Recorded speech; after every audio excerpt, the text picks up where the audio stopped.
Bismillahirrahmanirrahim. Dünyanın hər qaysı joylaridagi aziz qarindoshlarimizga Allohning bu güzel salomini yo'llash bilan birga Tarixqa nazar programmamizning 24-sonini anglashinglarni qizg'in qarshi olamiz.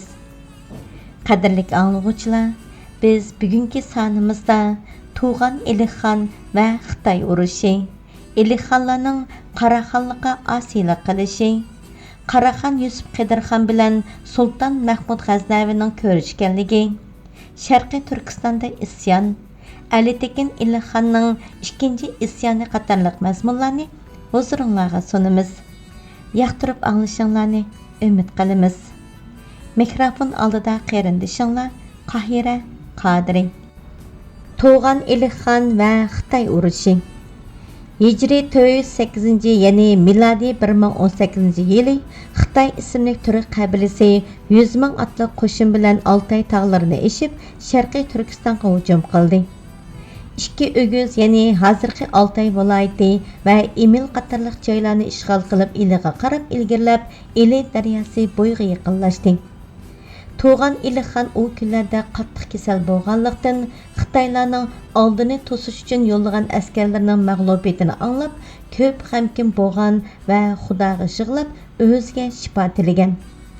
Bir kechada Tuğanxon shifo tepib, qisqa vaqt ichida Mag'durga keldi. Qaraxondan va boshqa taraflardan Balasag'unga kelgan yordamlar bilan kuchini oshirib, Xitoylarning ustiga yurdi va ularning ko'p qismini o'ldirib, Qashqarlarning orqasidan qo'g'lab Emilga bordi. 10 mingdan ko'proq Xitoyni asir oldi. Qolganlarni qo'g'lab Altay tog'laridan o'tkazib o'tib qaytdi. Bu qatimqi urushda hisobsiz chorva mol g'animat elinganligi rivoyat qilinadi. Bu g'alabiyatdan oz vaqt o'tib Tuğan Elixon vafot bo'ldi. O'rniga inisi Arslanxon Shimoliy Turkistonga Elixon bo'ldi. Bu zotni arab tarixchilari Arslan al-Asim deb yozadi. Bir rivoyatda yuqorqi Xitoy urushi mana shu Arslanxon zamonasida yuz bergan deyiladi. Lekin tarixchilarning ko'pchiligi yuqorqi rivoyatni tasdiqlamoqda. Bu mag'lubiyatdan keyin Xitoy davlati Qaraxonga bosh soliq to'lash sharti bilan tava bo'lib turgan. Elixonlarning Qaraxonlikqa osiylik qilganligi. Hicri 414, yani miladi 1023-yili Shimoliy Elixoni Abu Mansur Arslanxon vafot bo'lib, o'rniga Qaraxon xonadonidan Tuğanxon ismli bir tekin Elixon bo'ldi. Lekin bu kishi Elixon bo'lgan kunidan boshlab Qaraxon Yusuf Qidirxonning buyruqlariga bo'ysunmay itoatsizlik qilg'ili boshladi. Yusuf Qidirxon buning adibini berish uchun Qashqardan Balasag'unga yurish qildi. Tuğanxon qattiq turib qarshilik ko'rsatganligi natijasida Yusufxon mag'lub bo'ldi va Balasag'unni tashlab Qashqarga yenib keldi.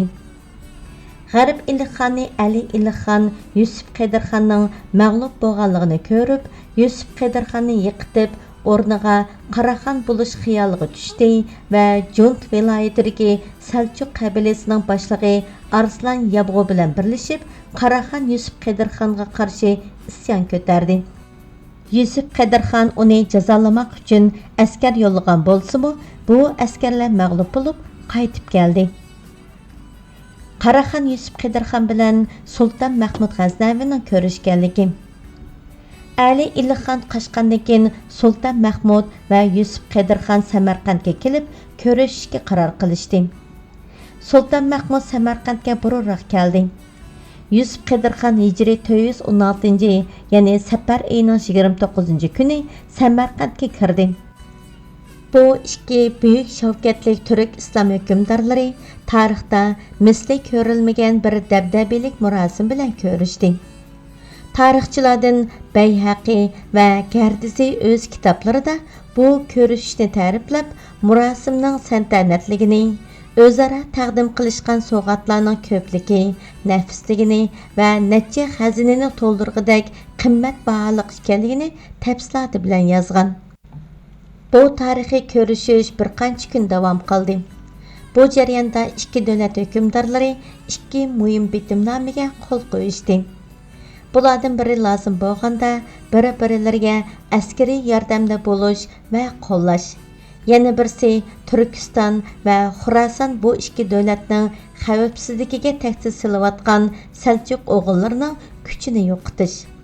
Buning uchun ikki davlat birlikda ularni tavallari bilan qo'shib Eron, Turkiston va Xorasonning har qaysi joylariga tarqatib etishni qaror qildi. Ondan başqa bu dostluq münasibətlərini tuqqanlıq rəştisi bilən texmo müstəhkəmləş üçün g'oyat hashamatlik ikki to'y murosimi o'tkazildi. Bulardan biri Yusuf Qaydarxonning o'g'li Mahmud Yag'an Tekinga Sultan Mahmudning qizi Zaynab xotunni nikoh qildi. Yana biri Sultan Mahmudning o'g'li Shahzoda Muhammadga Yusuf Qaydarxonning qizini nikoh qildi. Bu muhim ishlarni tugatib Sultan Mahmud G'aznaga qaytdi. Bu arada tug'angan Yusuf Qaydarxondan afv tilab bo'ysundi. Sharqiy Turkistonda isyon. Qaraxon Yusuf Qaydarxonning Samarqandga yurish qilishi bilan Sharqiy Turkistondagi askariy kuchining to'laraqi G'arbiy Turkistonga yo'tkab ketilgan edi. Bu vaziyatni fursat deb bilgan Xotan xoni va Uyg'ur ediquti isyon ko'tardi. O chaqda Xotanda musulmon bo'lmaganlarning soni ko'p edi. Xotan isyonchilari Qaraxonning Xotandagi ma'muriy va harbiy odamlarni yo'qotib, taqib o'tilgan Purxon uy, ya'ni Budda butxonlarini yangi boshdan ochib, Budda va Qaman dinining ibodatlarini boshlavatdi. Yana bir tarafdan Uyg'ur ediquti mustaqillik e'lon qildi va hijriy 417, ya'ni milodiy 1026-yili Sultan Mahmudga elchi avatib, Qaraxon Yusuf Qaydarxonga qarshi bir kelishim tuzishni talab qilgan bo'lsa-mu, Sultan Mahmud buni rad qildi. Gardizi o'zining Zeynul Axbar ismli tarix kitobida yuqorida bayon qilingan tarixda Xitoy xonimi Ediqutning elchisi bilan bir elchi avatib, Sultan Mahmudni Qaraxon Yusuf Qaydarxonga qarshi kuch kiritmoqchi bo'lganda Sultan Mahmud buni rad qilgan deb yozadi. Sharqiy Turkistonda bu hodisalar yuz bergan chaqda Qaraxon Yusuf Qaydarxon texi Samarqandda edi. Buxara va Samarqand xalqi ichida islom uchun g'azotga chaqiriq qilib, taxminan 20 ming kishilik qo'shin to'plab, bir qism diniy olimlar va siyidlarning rahbarligida Sharqiy Turkistonga cho'ng bir g'azot qo'shini yo'lladi. Ba'zi muhim ishlari sababidan o'zi Samarqandda qolgan. Bu qo'shin Qashqarga kelib, hijriy 416, ya'ni milodiy 1025-yili Rabiul Sani va yoki Jamadil oxir oyida Xotanga mangdi. Shahar ichidagi musulmonlarning yordami bilan shahar o'ng'ay fathi bo'lgan bo'lsa-mu, musulmon bo'lmagan buddist xotanliklar shaharni tashlab qochib tog'liq rayonlarga berib to'plandi va qarshilik ko'rsatishga boshladi. Musulmonlar qo'shini ularni tog' aralarida qo'g'lab yurib urushdi. Ammo buddistlar bularni tog' jilg'ilari orasida eziqtirib yurib, qo'shinni parchalab hujum qilib, hammasini shahid qilib tugatdi. Xotandagi 4 imom Zabihullah hikoyasining asli mana bu voqealikdan iborat. Bu voqealar yuz bergan kunlari, ya'ni Shabon oyida Yusuf Qaydarxon Qashqarga kelibla Xotanga yurish qildi. İsyanchilarni butunlay yo'qotdi. Xotan xoni musulmon bo'lib, to'liq itoatga kirdi. Ediqut davlati Xitoylarning yordami bilan bir mazgil qarshilik ko'rsatgan bo'lsa-mu, oxiri hijriy 416-yilining oyoqlarida qat'iy suratda mag'lub bo'lib, bosh to'lab Qaraxonga tava bo'lish sharti bilan ikki jihatdagi mustaqilligini saqlab qoldi.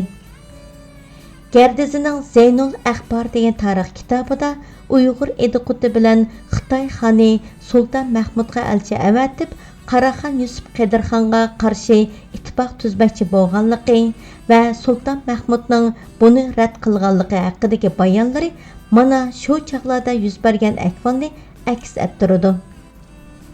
Ali Tekin Iliqxonning ikkinchi isyoni.